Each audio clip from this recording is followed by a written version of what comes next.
తొలిసారి రాజకీయ రంగ ప్రవేశం చేసిన పెమ్మసాని చంద్రశేఖర్ గుంటూరు పార్లమెంట్ సీటును గెలుచుకొని నేరుగా కేంద్ర మంత్రిత్వ శాఖ బాధ్యతలు చేపట్టారు. ఇక ప్రజలకు అందుబాటులో ఉండే నాయకుడిగా తరచూ తన నియోజకవర్గంలో పర్యటిస్తూ సమస్యలను తెలుసుకొని పరిష్కరించే ప్రయత్నాలు చేస్తున్నారు. ఇక ఇటీవల ఆయన పుట్టినరోజు సందర్భంగా ఒక పెద్ద నాయకుడు పెమ్మసాని చంద్రశేఖర్ కు సత్కారం చేయాలని భావించిన పెమ్మసాని మాత్రం విభిన్నంగా స్పందించారు.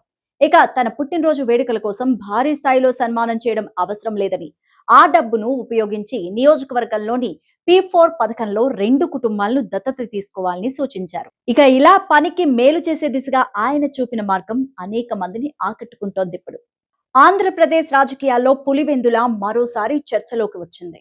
ఇటీవలే అక్కడ జరిగిన జెడ్పీటీసీ ఉప ఎన్నికల్లో వైసీపీ అంచనాలు తారుమారయ్యాయి. ఎన్నాళ్లుగానో తమ గడపలో ఓటమి అనే మాట వినని వైసీపీ ఈసారి మాత్రం గట్టి ఎదురు దెబ్బతింది. ఇక దీంతోనే ఇప్పుడు అక్కడి అసెంబ్లీ సీటు భవిష్యత్తు గురించే చర్చలు మొదలయ్యాయి. ముఖ్యంగా జగన్మోహన్ రెడ్డి ప్రాతినిధ్యం వహిస్తున్న పులివెందుల సీటు కూడా ప్రమాదంలో పడుతుందా అనే అనుమానాలు పెరిగిపోతున్నాయి. వరుసగా 60 రోజులు ఎమ్మెల్యే సభకు హాజరు కాకపోతే స్వయంచాలకంగా సభ్యత్వాన్ని రద్దు అవుతుంది. అయితే స్పీకర్ అనుమతితో గైర్హాజరు అయితే మినహాయింపు ఉంటుంది. ఇక కొత్త కూటమి ప్రభుత్వం అధికారంలోకి వచ్చిన తర్వాత వైసీపీ సభ్యులు అసెంబ్లీకి హాజరు కావట్లేదు. రాబోయే వర్షాకాల సమావేశాలు వైసీపీకి కీలకంగా మారాయి. ప్రస్తుతం వైసీపీకి మొత్తం 11 మంది ఎమ్మెల్యేలు ఉన్నారు. ఈసారి కూడా ఎవ్వరూ హాజరు కాకపోతే వారి సభ్యత్వం పోతుందని చెప్తున్నారు. ఈ అంశంపై అసెంబ్లీ ఉపసభాపతి రఘురామకృష్ణంరాజు చేసిన వ్యాఖ్యలు సంచలనంగా మారాయి. సభకు హాజరు కావాలని ఆయన స్పష్టంగా సూచించారు. లేకపోతే పులివెందుల సీటుతో సహా ఉప ఎన్నికలు తప్పవని హెచ్చరించారు కూడా. 11 స్థానాలు ఖాళీ అయితే ఉప ఎన్నికలు జరిగి అధికారంలో ఉన్న తెలుగుదేశం పార్టీ గట్టి కసరత్తు చేస్తే గెలుపు సాధ్యమని రాజకీయ వర్గాల అభిప్రాయం. పైగా ఎప్పటినుంచో కూటమి నేతల దృష్టి కూడా పులివెందుల వైపే ఉందని టాక్ నడుస్తోంది. టీడీపీ యువనేత మంత్రి నారా లోకేష్ ఇటీవలే తరచుగా ప్రధాని మోదీతో సమావేశం అవుతూనే ఉన్నారు. పైగా లోకేష్ ఢిల్లీ పర్యటన వివరాలను కూడా పార్టీ పెద్దగా ప్రచారం చేయట్లేదు. అదొక సాదా సీదా మీటింగ్ మాత్రమే అన్నట్టు చెప్పుకొస్తున్నారు.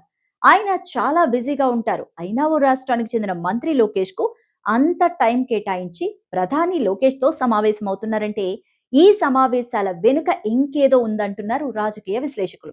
అవునన్నా కాదన్నా టీడీపీ భవిష్యత్ నేత నారా లోకేష్. చంద్రబాబు తర్వాత ఎవరు అంటే లోకేష్ తప్ప మరో పేరు వినిపించట్లేదు. ఇప్పటికే ఆయన పార్టీలో ప్రభుత్వంలో పట్టు సంపాదించారు. టీడీపీ కేడర్ మొత్తం లోకేష్ జపమే చేస్తోంది. పార్టీ యంత్రాంగాన్ని ఏకతాటిపై కూడా నడిపిస్తున్నారు ఆయన. అవసరమైతే తప్ప చంద్రబాబు జోక్యం చేసుకోవట్లేదు. ఇక ప్రభుత్వంలో కూడా అడపాదడపా లోకేష్ నేరుగా జోక్యం చేసుకుంటున్నారు. కేబినెట్ సమావేశాలకు ముందు మంత్రులతో కూడా ముచ్చటిస్తున్నారు. ఇలా అటు పార్టీ పైన ఇటు ప్రభుత్వం పైన లోకేష్ తనదైన ముద్ర వేసుకుంటున్నారు.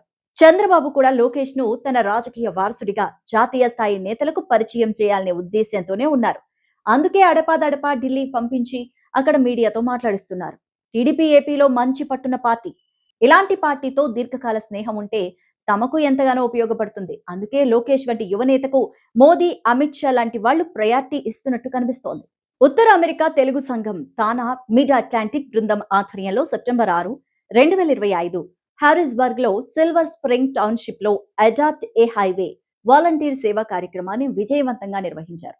ఇక ఈ కార్యక్రమాన్ని తానా అధ్యక్షులు doctor Naren Kodali, TANA board director Ravi Potluri, TANA benefits coordinator Venkat Singu, mid Atlantic regional ప్రతినిధి ఫణి కంతేటి, కమ్యూనిటీ నాయకులు సతీష్ తుమ్మల, సునీల్ కోగంటి, సతీష్ చుండ్రు పర్యవేక్షించారు. ఇక వీరందరూ వచ్చిన వారిని ఉద్దేశించి స్ఫూర్తిదాయక మాటలతో వారిని ఉత్సాహపరిచారు. 100కు పైగా మధ్య ఉన్నత పాఠశాల విద్యార్థులు తానా వాలంటీర్లతో కలిసి ఈ క్లీనప్ లో పార్టిసిపేట్ చేశారు. పర్యావరణ పరిరక్షణ, సమాజం పట్ల బాధ్యతను ప్రోత్సహిస్తూ ఈ కార్యక్రమాన్ని విజయవంతం చేశారు. తానా మిడ్ అట్లాంటిక్ నిర్వహణ బృందం సభ్యులు రాజు గుండాల, వెంకట్ ముప్ప, శ్రీను కోట, శ్రీనివాస్ అబ్బూరి, నవీన్ తోకాల, వేణు మక్కిన, కిషోర్ కొంక, రాకేష్ పైడి తదితరులు ఈ కార్యక్రమం విజయవంతం కావడానికి ఎంతగానో కృషి చేశారు. ఇక దీనిలో పాల్గొన్న వారికి రుచికరమైన అల్పాహారాన్ని కూడా అందజేశారు. వాలంటీర్ల కృషిని గుర్తిస్తూ వెంకట్ సింగు, ఫణి కంతేటి విద్యార్థులకు సర్టిఫికేట్స్ ప్రదానం చేశారు. మరి ఈ కార్యక్రమం విజయవంతానికి సహకరించిన వారందరికీ మిడ్ అట్లాంటిక్ తానా నాయకులు ధన్యవాదాలు తెలిపారు. యూనిక్ కాన్సెప్ట్స్ తో ఆకట్టుకుంటున్న కామెడీ కింగ్ అల్లరి నరేష్ తన కొత్త చిత్రం నరేష్ 65 తో తిరిగి కామెడీ జానర్ లోకి ఎంట్రీ ఇస్తున్నాడు. ఈ ఎగ్జైటింగ్ ప్రాజెక్ట్ కు చంద్రమోహన్ దర్శకత్వం వహిస్తున్నారు. అన్నపూర్ణ స్టూడియోస్, హాస్య మూవీస్ బ్యానర్స్ పై రాజేష్ తండా, నిమ్మకాయల ప్రసాద్ లు నిర్మిస్తున్నారు ఈ మూవీని. ఇక ఈ మూవీ ఫ్యాంటసీ కామెడీ బ్లెండ్ తో రిఫ్రెషింగ్ గా ఉండబోతోంది. కామెడీ గోస్ కాస్మిక్ అని మేకర్స్ చెప్పడం క్యూరియాసిటీని పెంచుతోంది. ఈ చిత్రం అన్నపూర్ణ స్టూడియోస్ లో పూజా వేడుకతో గ్రాండ్ గా లాంచ్ అయింది.